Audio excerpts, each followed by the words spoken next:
Loué soit Jésus-Christ, Monseigneur Laurent Bogo, administrateur de la cathédrale Sacré-Cœur de Jésus de Lomé. Loué soit Jésus-Christ à jamais. Monseigneur, nous sommes en fin d'année. C'est le moment des vœux. Quels sont vos vœux à l'endroit de vos collaborateurs et à l'endroit de la communauté paroissiale et surtout ceux qui sont à l'extérieur, la diaspora? Bon, à pareil moment, les gens se souhaitent des vœux, souvent ils commencent par la santé. Depuis longtemps, moi, je n'ai qu'un souhait pour tout le monde, c'est d'abord la paix. La paix et la joie. La paix et la joie parce que, don de Dieu, elles sont indispensables pour la santé aussi, quand on n'est pas en bonne santé, mais on a la paix et la joie, on vit autrement les réalités de notre vie. Donc mon souhait pour tout le monde, paix et joie. Et puis, bon, nous sommes aussi dans l'année de l'espérance. Notre père, cher père, évêque Monseigneur Nicodème Barriga, nous a laissé sous le signe de l'espérance. Il nous a laissé ce signe de l'espérance. Et puis, au niveau de l'Église universelle, l'année jubilaire aussi est sous le signe de l'espérance. Donc, je souhaite à tous et à chacun l'espérance. Avoir l'espoir aussi est un don de Dieu. Merci, Monseigneur, pour ces bons vœux de paix, de joie et d'espérance à tous. Monseigneur, vous êtes arrivé à la cathédrale il y a de cela 1 an. Quels sont vos défis? Bon, quand on parle de défis, c'est qu'il y a un problème. Moi, j'ai un seul défi en tant que pasteur, c'est de conduire ceux que le Seigneur m'envoie à la sainteté. Mener mes frères et sœurs sur la voie de la sainteté. C'est l'unique défi que je porte comme prêtre. Voilà. Donc, si vous me posez la question ainsi, c'est comme il y a des problèmes que je suis venu résoudre. Non, je suis là pour faire chemin avec mes frères et sœurs, y compris moi-même, vers la sainteté. C'est l'unique défi. Mais posez ça au pluriel. Alors, ça concerne les problèmes qui concernent notre communauté paroissiale, en disant que nous allons cheminer aussi dans l'espérance, dans l'espoir. Voilà, c'est que les défis qui se posent à nous tous sur la paroisse, ayons confiance en Dieu avec l'espoir et l'espérance que Dieu nous aidera à résoudre ces défis qui n'est pas le mien, mais qui sont ceux de la paroisse. Merci, Monseigneur. Y a-t-il des projets en cours? Des projets, oui, il y en a plusieurs.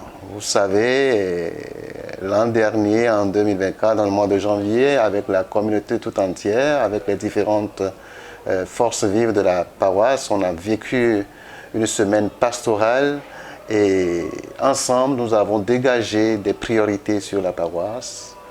Voilà, il y a la cathédrale est un patrimoine culturel, religieux, patrimoine national que nous devons entretenir parce que c'est un édifice assez vieux, il faut l'entretenir. Voilà, la cathédrale a un presbytère qui a aussi de l'âge. Bon, le toit n'est pas tellement cela, il faut réparer tout cela.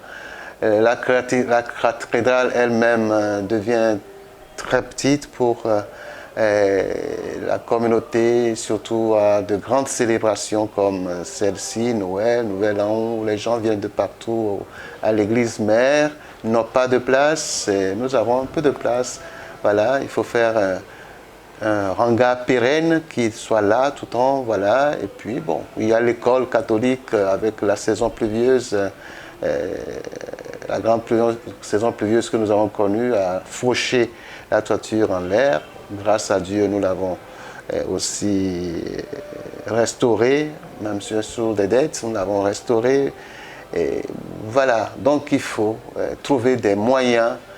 Voilà, l'Église n'est pas que spirituelle, elle est aussi humaine. Donc nous avons besoin des moyens pour mettre en place les structures et réparer les choses, faire beaucoup d'autres choses. Voilà, je ne sais pas si j'ai répondu. Et bon, le reste, nous le mettons dans le dessein de Dieu qui nous conduira sur le chemin qui lui plaira.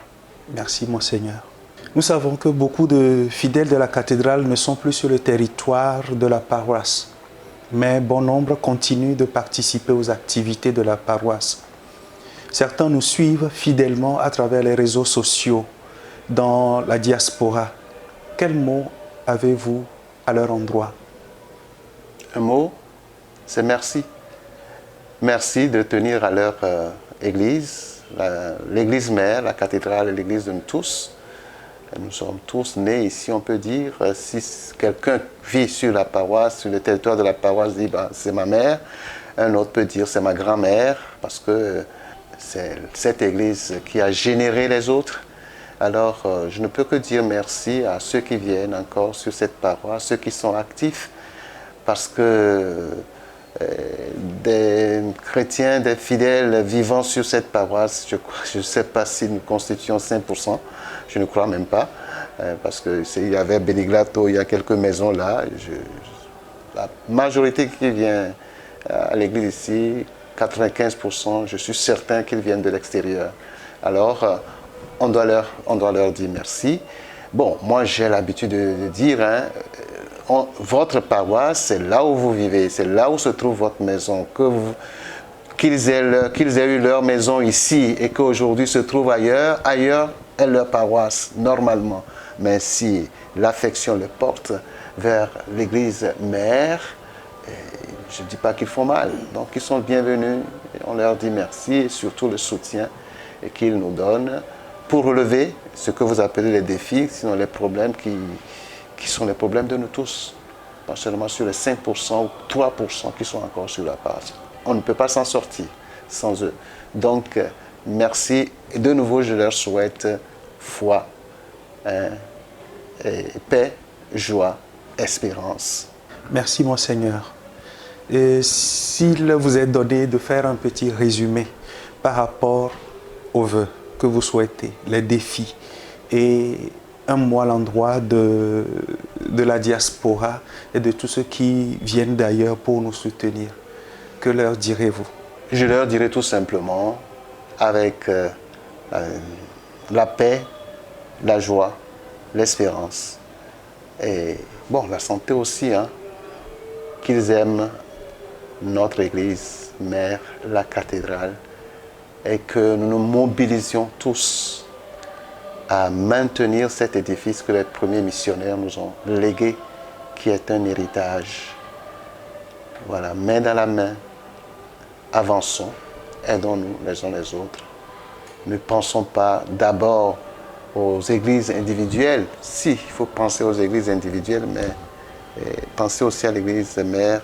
Voilà, nous devons penser les uns aux autres parce que c'est la même mission. Ici, à Tapamé, l'église est catholique. Voilà. C'est pour cela d'ailleurs que j'ai dit tout à l'heure que les gens quittent ici, ils vont ailleurs. Désormais, leur paroisse, c'est là-bas, c'est dans cet esprit, pourvu qu'ils aillent à la messe. Moi, je suis content que les gens... Voilà, ce n'est pas le grand nombre ici qui m'importe, mais c'est l'amour que nous portons pour notre Église. Et l'amour a un cœur grand et nous lance à tous les horizons de notre Église qui est universelle. Merci, Monseigneur.